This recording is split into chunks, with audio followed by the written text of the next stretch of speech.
With Love, Megan est une émission de télé-réalité parfaite pour 2025 pour s'évader.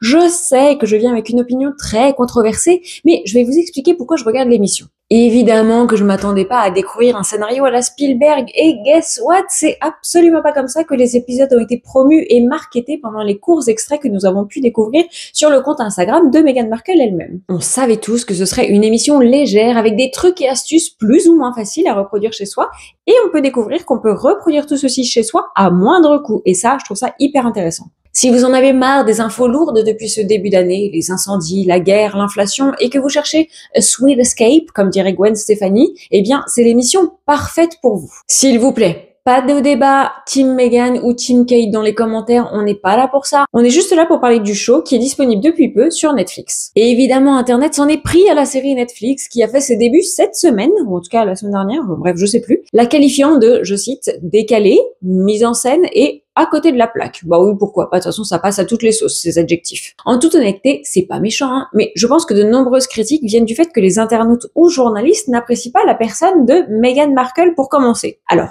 pour les journalistes, ça fait partie de leur job que de regarder la série, mais pour les internautes, les fidèles détracteurs de l'ancienne duchesse depuis son mariage avec Harry, pourquoi est-ce que vous vous infligez ça? Pourquoi est-ce que vous vous infligez une série alors que vous détestez la personne? Je comprends pas, vous avez du temps à perdre dans vos vies. Pour vous faire un avis objectif, ok, pourquoi pas, mais il me semble que nombreux partent avec de gros a priori quand même. On est là pour se détendre, découvrir Meghan dans son univers, ou presque, puisqu'on sait qu'elle a filmé en dehors de sa maison. Elle fait des choses pour la première fois, elle découvre ce qu'on pourrait faire nous aussi pour accueillir nos invités, un sachet avec les bonbons préférés de notre invité, une bougie maison à faire à deux, et j'en passe. Je vous jure que ça vaut le coup de regarder l'émission. Je dirais d'ailleurs que le côté apprenons ensemble fait partie du charme de la série. J'en suis à 3 épisodes With Love Meghan de la série Netflix tant attendue. Donc elle a déjà reçu Mindy Kaling dans l'épisode 2, elle a reçu son maquilleur dans l'épisode 1 et là elle reçoit un chef coréen dans l'épisode 3. Et tout ce que je peux vous dire c'est que 1. J'adore Meghan Markle, j'ai toujours pas changé d'avis sur elle. Et 2. Quiconque refuserait un séjour dans la maison de la duchesse de Sussex après avoir regardé ça ment probablement.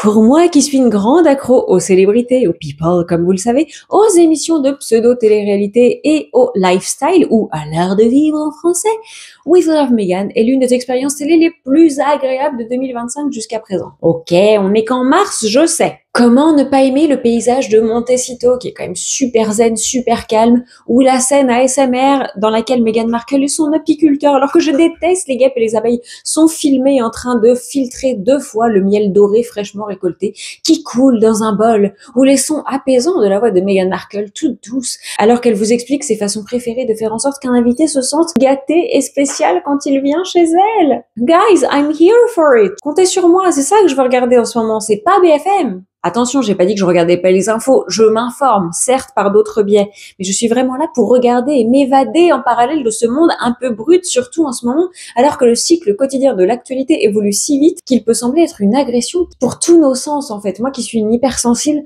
enfin voilà, tout est agressif. Alors avec Meghan Markle, tout est doux et ça me fait plaisir. Je suis consciente aussi que mon opinion est impopulaire. Des critiques du monde entier ont fait des remarques sarcastiques et souvent carrément virulentes à l'encontre de la série. Même le journal très réputé The Economist, une publication dont on ne s'attendait pas à ce qu'elle s'intéresse à disséquer cette série, qui ne s'adresse absolument pas à son public cible, s'est lancé dans l'aventure. Comme quoi, à partir du moment où tu peux faire de l'argent, allons-y, let's go. Si t'es bankable, on y va. Je reconnais évidemment qu'il y a probablement des critiques fondées. Meghan Markle vit un style de vie que la majorité d'entre nous n'atteindront jamais et présenter la série comme étant accessible à tous peut irriter. Ça, je le comprends. Bien sûr, étaler du fromage frais sur une tranche de pain et la découper en forme de cœur ou d'étoile, déposer des petites fleurs comestibles, faire des petites coccinelles avec des tomates cerises coupées en 2, une suggestion pour une fête d'enfants avec son amie Mindy Kaling, c'est une astuce que vous pouvez tous trouver sur internet. Je veux dire, Meghan Markle, elle a rien inventé. Mais c'est quand même agréable de le voir mis en œuvre par elle dans sa série. Et les spaghettis à la casserole, le one pot pasta qu'elle cuisine dans le premier épisode,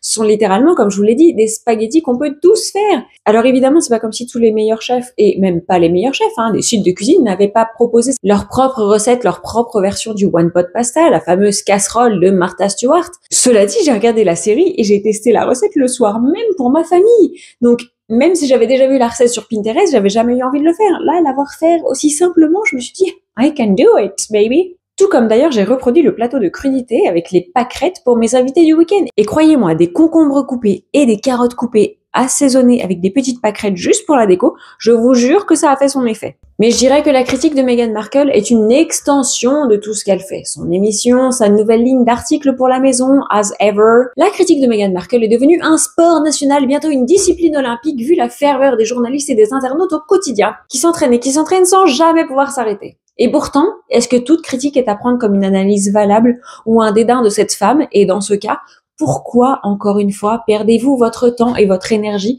à détester quelqu'un que vous ne connaissez ni d'Adam ni d'Ève et qui n'a absolument aucun impact dans votre vie ou sur votre vie? Dans ma vie, elle a un impact. Minime, certes, mais son style élégant et chic se retrouve dans ma garde-robe et dans ma penderie à moindre coût.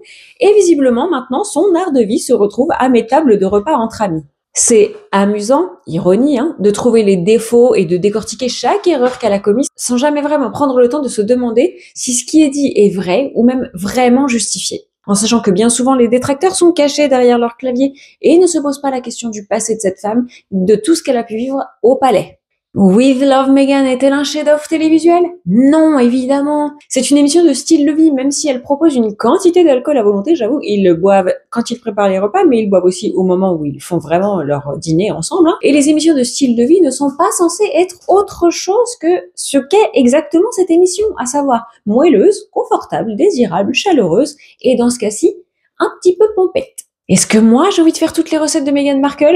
Bien sûr que oui, j'ai même déjà commencé. Je m'inscris immédiatement à la frittata du petit déjeuner qu'elle a fait à Mindy Kaling, sa meilleure amie, ou aux spaghettis en cocotte, voire même les donuts qu'elle a réalisés from scratch. Franchement, je m'attendais pas à ce que ce soit aussi facile. Enfin, d'après elle. Après, ça se trouve, moi, je vais le faire, ça va être une catastrophe. Est-ce que je rêve de fabriquer mes propres sels de bain d'Epsom pour mon fils? Évidemment. Mes bougies de cire d'abeille et mes arches en ballon moi-même. Mais oui, mais ne me tapez pas, bien sûr que j'ai envie. Ça serait un rêve d'avoir autant de temps supplémentaire dans ma journée pour faire tout ça. On est d'accord, on est sur des petits objectifs, des petits rêves de vie. Sérieusement, vous ne vous êtes jamais posé la question de commencer à créer vous-même une arche de ballon? Moi, je suis allée sur Pinterest, sur YouTube, sur TikTok, en me décourageant bien vite. Mais voir quels sont les trucs et astuces de Meghan Markle pour réussir à créer cette fichue arche, croyez-moi, maintenant c'est un objectif, un goal personnel de réussir la mienne. Est-ce que j'apprécie chacune de ces tenues et de ces clins d'œil à la princesse Diana pour l'œil aguerri sans en parler à tout bout de champ? Est-ce que j'ai trouvé une réplique de sa montre et ses bracelets pour en faire une accumulation? Mais bien sûr, pour qui me prenez-vous?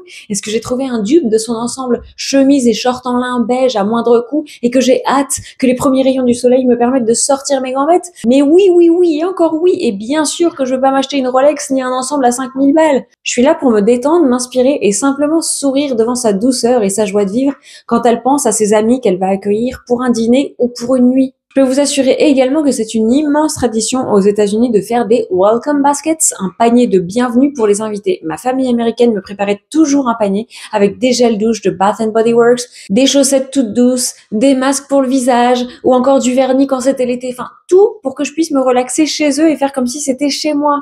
Et est-ce que j'apprécie aussi le fait que Meghan Markle, elle aussi, fasse beaucoup de ces choses pour la première fois devant la caméra? Bon, même si j'ai un peu de mal à y croire, mais bon, je me dis qu'elle est authentique et qu'elle nous mentirait pas, comme les donuts, je me dis qu'elle les fait vraiment pour la première fois. Mais absolument, j'adore ça, je trouve ça hyper charmant qu'elle ne fasse pas semblant de faire du popcorn à partir de feuilles de maïs séchées depuis des années. Elle dit qu'elle a commencé avec ses enfants il y a quelques mois. Bon, bah voilà, moi j'ai envie d'y croire. Et cela semble aussi inaccessible que la plupart des émissions de style de vie en général, qu'on soit bien d'accord. Mais c'est ça que je cherche pas une version idiote de la vie de Meghan Markle. C'est ça qui me fait plaisir. Alors on se détend. On profite de l'émission pour ce qu'elle est exactement, à savoir un fantasme de vie.